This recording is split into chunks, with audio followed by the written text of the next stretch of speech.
Mario Andretti est une légende en Europe et en Amérique, en partie pour ce qu'il a fait lors du Grand Prix d'Italie à Monza en 1982.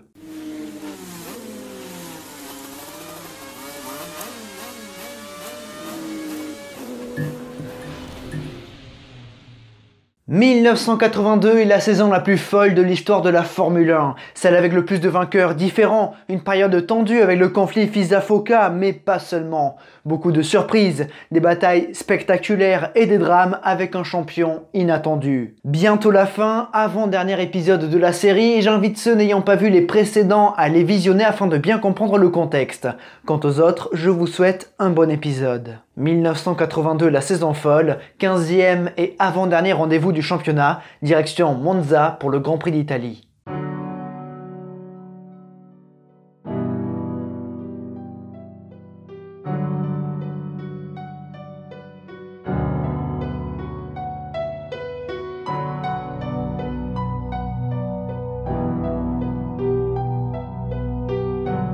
Alors qu'on a vu les Renault démarrer en trombe, puis Ferrari s'imposer avec Pironi, les malheurs de 82 font le bonheur d'un homme. Keke Rosberg est arrivé cette année chez Williams et a montré une certaine détermination, de l'agressivité, mais surtout de la régularité. Désormais vainqueur de Grand Prix depuis la Suisse, il a pris la tête du championnat avec un certain matelas. Le Finlandais compte 3 points d'avance sur Pironi qui ne reviendra pas. Et 3 autres pilotes peuvent encore espérer remporter le titre. Alain Prost a 11 points de Keke Rosberg et les 2 pilotes McLaren à 12 points. Et il en reste 18 à prendre. Cela dit, c'est une première balle de match pour Keke Rosberg qui peut coiffer tout le monde au poteau dès le Grand Prix d'Italie à Monza.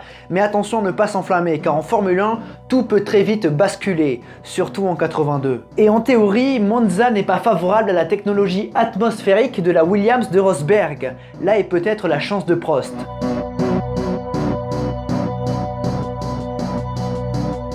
C'est le temple de la vitesse, le temple des tifosi. Ici, le cœur des spectateurs bat pour les voitures rouges au cheval cabré. Si on compare Monza de 82 à celui d'aujourd'hui, il n'y a pas tant de différence. La première chicane est certes différente et les lesmos sont plus ouverts. C'est un circuit pour les turbos avec ses longues lignes droites. Le freinage est également important car il faut bien casser la vitesse en arrivant dans les chicanes. Attention aux entonnoirs de la variante des Rettifilo et della Roggia. Les Lesmo, la variante Ascari et la Parabolica demandent d'avoir un bon châssis pour bien absorber les contraintes. C'est ici que les atmosphériques pourront tenter de rattraper leur retard, mais ce n'est pas gagné.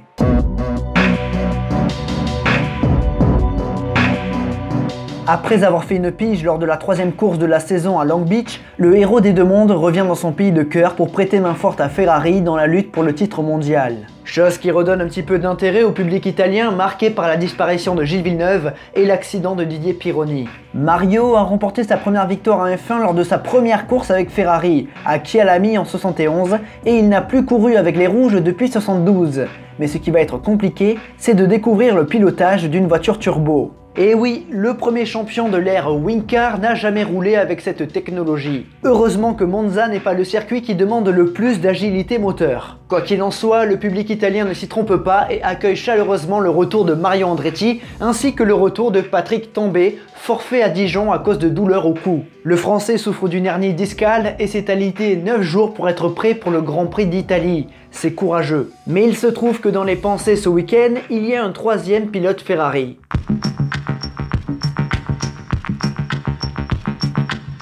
Effectivement, ce week-end en Italie, la nouvelle est devenue officielle. René Arnoux rejoindra la Scuderia Ferrari en 83 aux côtés de Patrick Tambay. René a vécu 2 saisons délicates aux côtés de Prost. De caractères différents et la balance en interne a progressivement basculé du côté du jeune prodige.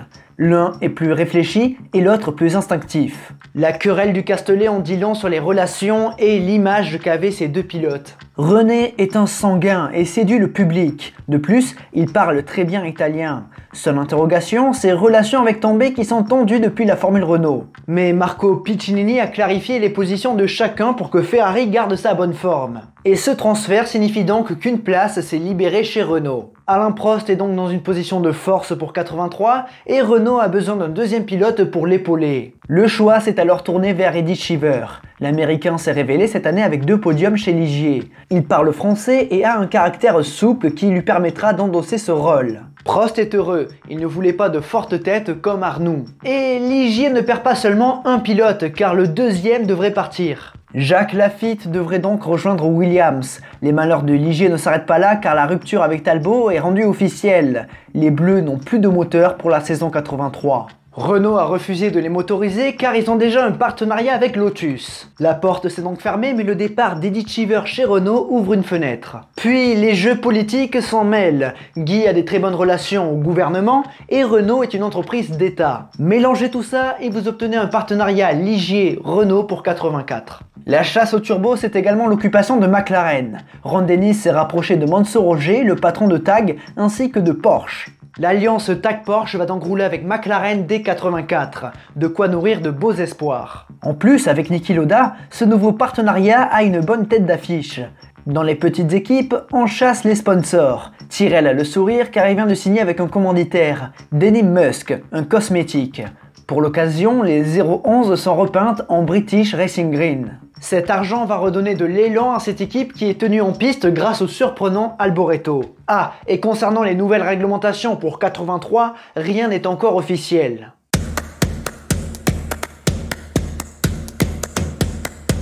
À 42 ans, n'ayant jamais piloté de F1 turbo, Mario Andretti surprend tout le monde avec la pole position à Monza. Le public italien est en délire et acclame l'américain. Il salue également la performance de Patrick Tambay 3ème. Ferrari a de bonnes chances de victoire à domicile. Piquet est 2ème, Patrese 5ème et en 3ème ligne, on retrouve les deux Renault. Rosberg est 7ème, meilleur des atmosphériques à 3 secondes 3 de la pole position. Les McLaren sont 10ème avec Lauda et 12ème avec Watson. La course devra absolument leur sourire. Parmi les éliminés, on retrouve Keegan, Winkelhock, Buzzell et Byrne.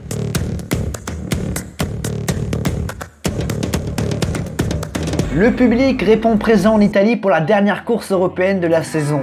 Mario Andretti est en pole position et s'apprête à disputer un Grand Prix spécial. Les deux Brabhams sont prêts à en découdre avec leurs pneus tendres et leur ravitaillement au milieu de Grand Prix. Attention au Renault. Prost est conscient que c'est sa dernière chance de jouer le titre. Il n'a plus le droit à l'erreur. Le départ est donné et l'impulsion d'Andretti est bonne, mais son limiteur de régime le trahit.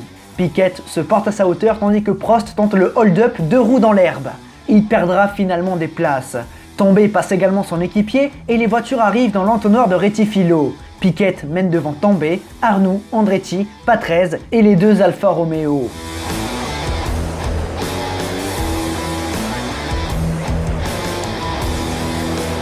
Piquet sait qu'il doit attaquer pour faire fonctionner la stratégie de son équipe, mais Tambay ne le lâche pas. Le premier passage à Della Roggia est plutôt houleux. Daly perd sa suspension et heurte la Tyrrell Denton qui va percuter Warwick. Les trois abandonnent. Devant, Piquet est déjà victime d'un souci mécanique car son embrayage a des soucis. Tambay et Arnoux prennent la tête de course. Mais Arnoux ne se contente pas de la deuxième place. Il s'applique en sortie de la parabolique pour prendre la tête à la fin du premier tour.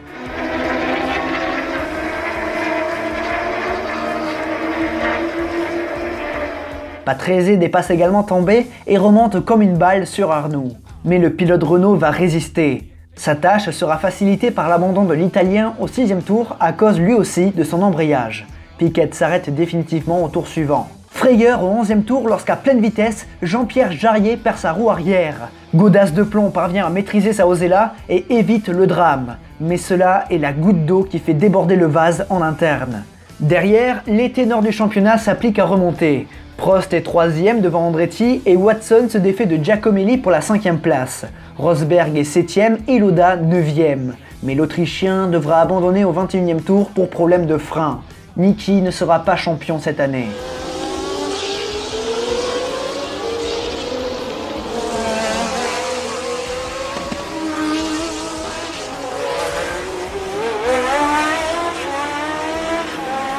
Prost est dans la roue de Tambay et il sait qu'il peut frapper un grand coup en revenant dans la lutte au championnat. Surtout qu'au 25e tour, Rosberg est victime d'un curieux souci, son aileron arrière s'est envolé. Giacomelli lui fait des signes et le leader du championnat rentre au stand pour réparer. C'est la mauvaise opération pour Keke qui ressort loin, mais c'est une aubaine pour Prost.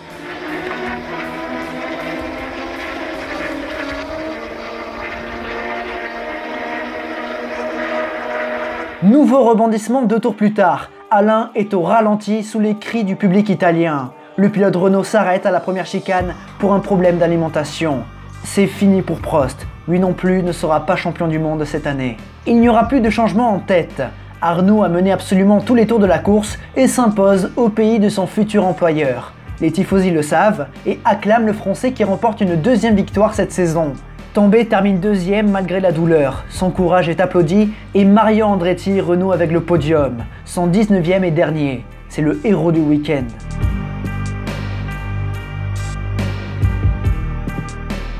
Le public italien envahit la piste et Rosberg donne des coups de volant pour les écarter. Mais ce fait anecdotique ne gâchera pas la joie de René Arnoux qui se sent déjà comme à la maison. C'est aussi le sentiment de Renault qui ne considère plus René comme un membre de l'équipe. Quant à Prost, la déception est grande. Il ne reste plus que 2 pilotes pour le titre, car celui qui fait la bonne opération, c'est le discret John Watson qui revient à 9 points du leader. C'est tout ou rien, il doit gagner le dernier Grand Prix et espérer que Rosberg soit hors du top 6. Du côté des constructeurs, Ferrari se rapproche un peu plus du titre mondial avec 11 points d'avance sur McLaren. Renault est 3e à 15 points. Les championnats semblent joués, mais en Formule 1, tout peut arriver. Encore plus en cette saison 82. Le paddock de Formule 1 se dirige vers les États-Unis, à Las Vegas, pour l'ultime manche de la saison. Sur un circuit atypique avec la chaleur, en fin de saison et avec la fatigue, les rebondissements peuvent être nombreux. Mais ça, ce sera pour l'épisode final.